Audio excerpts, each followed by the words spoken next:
Capítulo 10. Después de pensar mucho en cómo corregir la ofensa del sobrino. Después de pensar mucho en cómo corregir la ofensa del sobrino, que comprometía a toda su familia, el marqués de Cañete tomó la decisión de enviar a Pedro de Ursúa, su hombre de confianza y el guerrero más vistoso del reino, a visitar a la viuda de Pedro de Arcos, presentarle sus respetos y testimonio de profunda indignación de la casa virreinal por el crimen de su pariente, decirle que el criminal sería procesado con toda severidad bajo las leyes imperiales y pedirle que un día aceptara ser visitada por el propio marqués. Todavía escribíamos leyes imperiales, aunque ahora nos gobernaba un rey y no un emperador, aunque el imperio de unas décadas pugnaba por deshacerse en reinos. Ursúa no podía negarse a cumplir aquella embajada, pero por primera vez en su vida se veía obligado a asumir el papel de humilde presentador de excusas y eso no cuadraba con su carácter. No le concedió a la misión gran importancia ni pensó mucho en la dama que debía visitar. Pudo representársela como una pobre señora doliente encerrada en su mundo, gente de la que uno sabe desentenderse después de cumplir la visita. Me pidió que lo acompañara a Trujillo, pues iba a aprovechar las circunstancias para visitar a los encomenderos de la región y compartirles el proyecto de su campaña. Por el ardiente litoral cabalgamos durante más de 10 días, descansando en haciendas que el virrey asignó, seguidos por una tropa numerosa. Finalmente, escoltado por esa misma tropa pero sin mi presencia, Ursúa llegó a la gran casa de piedra de los Atienza y solicitó ser recibido por la señora en nombre del virrey. Después de hacerse esperar largo rato, parece que la viuda apareció bajo un velo de luto. Escuchó su saludo, casi ni lo miró mientras él recitaba su mensaje con el mayor respeto. Él empezó a sentirse especialmente mortificado por esa misión, porque detestaba el papel de emisario humilde, solicitador de disculpas, y también porque la mujer, altiva y rencorosa, lo trató como un subalterno insignificante. Esa misma noche el capitán me confió su desagrado por esa mujer a la que acababa de conocer, y al día siguiente me confesó que la rabia de haber ido a aquella casa casi no le permite conciliar el sueño. Con ganas de desquitarse, le escribió por correo marino una carta al virrey diciéndole cosas, no falsas, pero sí verdades exageradas, entre ellas que la viuda recibió de mala gana sus disculpas, que tenía más de india que de española, y que no le parecía persona de fiar. Para su contrariedad, el marqués en su respuesta encontraba perfectamente explicable la actitud de la mujer, teniendo en cuenta que estaba hundida en pleno duelo, que acababa de perder a su marido y que era la única persona a la que el gobierno virreinal recién inaugurado había ofendido de un modo grave. Inés había asumido su papel de reina ofendida, de modo que apenas se dignó agradecer con rostro duro las palabras del virrey, pero ese rostro hostil se le quedó grabado a mi amigo de un modo ofensivo. Pensaba en ella a menudo. Primero se dijo que era su trágico destino de viuda lo que le afectaba de ese modo, pero no olvidaba el rostro, endurecido por la ofensa, y hasta me confesó que había algo perturbador en él, más odioso en su firmeza de piedra de lo que decían los rumores de la ciudad. Le molestaba que una mujer desconocida le despertara esa suerte de persistente adversión, y contra sus costumbres caballerosas sentía ganas de maldecirla.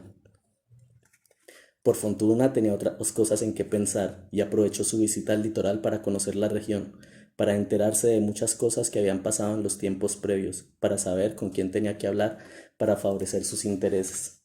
Juntos visitamos la ciudadela de Chanchan y recuerdo que a ambos nos impresionó en un día de sol cegador y de largos vientos la enormidad de aquella ciudad de barro cocido, las plazas inmensas con murallas decoradas de signos marinos, la dureza de las sombras sobre un suelo que parecía rumoroso de la historia, el ligero vértigo de estarse perdiendo por un laberinto de galerías sofocantes, muchas de las cuales estaban todavía llenas de nativos que intentaban seguir llevando allí sus mercaderías y celebrando rituales, aunque todos sabíamos que ese no era el mundo de los incas, sino un mundo anterior al que los propios incas miraban con menosprecio.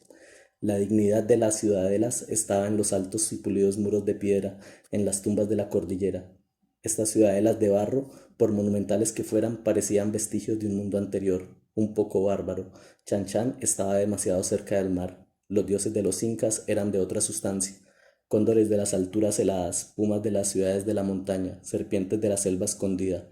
Los reyes descendientes de Pachacútec no tenían comercio con el mar ni con las gaviotas que aletean en la distancia, ni con los peces que pueblan los abismos.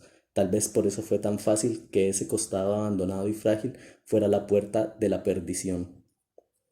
Antes de volver a Lima, Ursúa se movía ya como un pájaro de encomienda en encomienda, procurando convencer a los señores de que se vincularan al proyecto con ducados, caballos y soldados. De algo le había servido irme a hablar de mis viajes por Europa. Gastaba la gramática pintándoles a aquellos rústicos chapados en oro los maravillosos países que se abrían ante la expedición. Todas esas riquezas en las que ya tenían puestos sus ojos los alcaldes del Caribe, los nobles de Sevilla, los mercaderes de España, los banqueros de Habsburgo y de Génova y hasta los cardenales de Roma.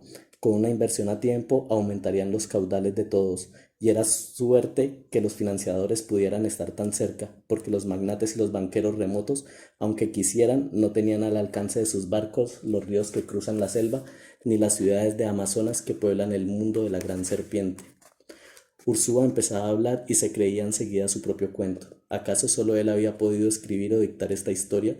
Y sin duda lo habría hecho con mucha más elocuencia de la que puedo poner en ella, porque a veces yo solo imito malamente su manera de utilizar las palabras. Harto le sirvieron sus historias de infancia, sus endemoniadas tabernas, sus diálogos con el tío querido y el haber frecuentado a tantos hombres ilustres. Como buen seductor, no usaba las palabras para pensar, sino solo para convencer, y siempre tenía tiempo para todo el que pudiera patrocinar sus aventuras guerreras. Volvimos a Lima, y Ursúa rindió finalmente su informe al virrey sobre la misión ingrata que le había confiado. El marqués se declaró satisfecho de haber sorteado el problema de la mejor manera, y Ursúa redobló la presión para evitar que nuevas misiones enredaran sus planes. En el año de 1558, Ursúa iba a emprender enseguida la preparación de su aventura. Desapareció de la corte. Días después supimos que andaba en tratos con toda suerte de personas en los ociosos callejones del reino. Visitaba tabernas y presidios, casonas señoriales y antros tenebrosos. Se mezclaban riñas, entraba en extraña complicidad con desconocidos. No tardaba en ser el centro de los corrillos y el alma de las pendencias, aunque siempre en el papel de jefe de hombres, protector y caudillo.